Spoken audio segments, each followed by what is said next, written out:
आर्यन को गाड़ियों से खेलना बहुत अच्छा लगता।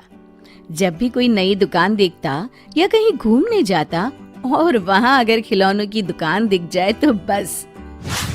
मम्मी मम्मी मुझे वो कार चाहिए, येलो वाली। नहीं बेटा, तुम्हारे पास पहले से बहुत सारी है, अब एक भी गाड़ी नहीं। नहीं नहीं नहीं, मुझे चाहिए, मुझे चाहिए।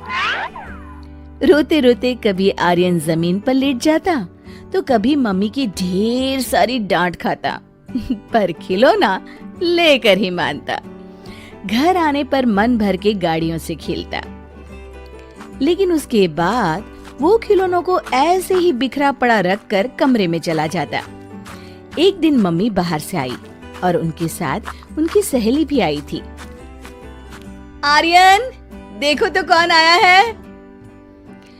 लेकिन जब उस सहेली ने घर का वो हाल देखा, वो बोल पड़ी, ये क्या, हॉल किचन सब जगह खिलौने ही खिलौने। तुमने उसे खिलौने वापस अपनी जगह पर रखना सिखाया नहीं क्या? मैं जाती हूँ, फिर कभी आऊंगी। सहेली तो चली गई, पर मम्मी बहुत गुस्से में आती। उसने चिल्लाकर आर्यन को बुलाया। आर्यन, तुमसे कितनी बार कहा है अपने खिलौने जगह पर रखो। आज के बाद तुम्हें एक भी नया खिलौना नहीं मिलेगा। लेकिन आर्यन का उस पर कोई भी असर नहीं हुआ। मम्मी ने जितने खिलौने पड़े थे उसमें से आधे छुपा दिए। दूसरे दिन आर्यन ने खिलौने निकाले खेलने के लिए, पर उसकी फेवरेट कार नहीं मिल रही थी। मम्मी मम्मी, मेरी रेड वाली कार देखी और येलो जीप भी नहीं दिखाई दे रही, और वो बड़ी टैक्सी। मम्मी बोलो ना। पर मम्मी ने कोई जवाब नहीं दिया। आर्यन बाकी के खिलौनों के साथ खेलने लगा। खेलने के बाद फिर से खिलौने ऐसे ही छोड़कर अपने दोस्तों के साथ खेलने चला गया। मम्मी ने जब देखा तो उसे बहुत दुख हुआ। ये लड़का पता नहीं कब सुधरेगा, कुछ तो करना होगा। और मम्मी ने उस पे से आधे खिलौने फिर छुपा दिए। कुछ दिन के बाद, मम्मी मेरे बहुत से खिलौने नहीं मिल रहे, सच बताओ ना कहाँ है, वरना मुझे नया ला दो। बेटा, मैंने पहले ही कहा था, अब तुम्हें एक भी नया खिलौना नहीं मिलेगा। जो खिलौने हैं उन्हें भी तुम ठीक से नहीं संभालते। तो मेरे पुराने खिलौने तो दे दीजिए। तुम्हें कहाँ वो खिलौने चाहिए? इसीलिए तो जो खिलौने तुम इधर उधर फेंक कर चले गए थे उससे मैंने गरीबों में बांट दिए। क्या मेरे खिलौने गरीबों में बांट दिए? मैं आपसे कभी बात नहीं करूँगा, आप अच्छी मम्मा नहीं हो, मुझे मेरे खिलौने चाहिए। तुम्हें तुम्हारे खिलौने चाहिए ना? मैं तुम्हें वहां ले चलती हूँ जिन्हें मैंने खिलौने दिए हैं, चलो। उनके घर के पीछे कुछ गरीब लोग झोपड़ी बनाकर रहते थे। मम्मी आर्यन को वहां ले गई।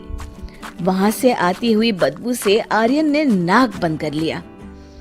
मम्मी, वहाँ कचरों के ढेर तो देखिए। छी, यहाँ कोई कैसे रह सकता है? बेटा बेटा, पैर संभाल कर, वो गटर का पानी है। ओह, कैसी गंदी जगह ले आई है मुझे। ये मेरी रिक्शा तेरी गाड़ी से टकरा गई। अरे जा जा, मेरे टेम्पो में तेरा सामान है, चल नुकसान भर। तुम लोगों ने सिग्नल नहीं देखा, चलो मैं पावती काटता हूँ। मम्मी, ये बच्चे क्या खेल रहे हैं और इनके हाथ में तो पत्थर है। हाँ बेटा, ये इन पत्थर को गाड़ी समझकर खेल रहे हैं। इन्हीं पत्थरों को कभी गुड्डे गुड्डिया बनाकर घर घर भी खेलते हैं, क्योंकि उनके माँ बाप के पास एक भी खिलौने के लिए पैसे नहीं है। और देखो, इतनी गंदगी में रहते हैं, फटे कपड़े, खाने को किसी का दिया बासी खाना, पर उनके चेहरे पर मुस्कुराहट देखी। हाँ मम्मा, सब हंस रहे हैं, सब खुश हैं। और तभी बच्चों का खेल खत्म हुआ। उन्होंने अपने पत्थर छोटे कपड़े में लपेटकर फटी हुई पैंट के साथ बांध दिए और सारे बच्चे हंसते खिलखिलाते वहां से चल दिए। देखा आर्यन, ये रास्ते के मुफ्त में मिले पत्थर जब उनके खिलौने बन गए ना, तो उन्हें कितने प्यार से संभाल कर वो वापस ले गए। और तुम बेटा? माँ, आज के बाद मैं तुम्हें कभी शिकायत का मौका नहीं दूंगा। मेरा लाडला बेटा, तुम्हारे खिलौने मैंने किसी को नहीं दिए, वहीं घर पर रखे हैं। चलो घर जाकर देती हूँ। शिक्षा, खुशी ज्यादा खिलौनों से नहीं मिलती, पर जो मिला है उसका अच्छा इस्तेमाल करने से और उन्हें संभाल कर रखने से मिलती है।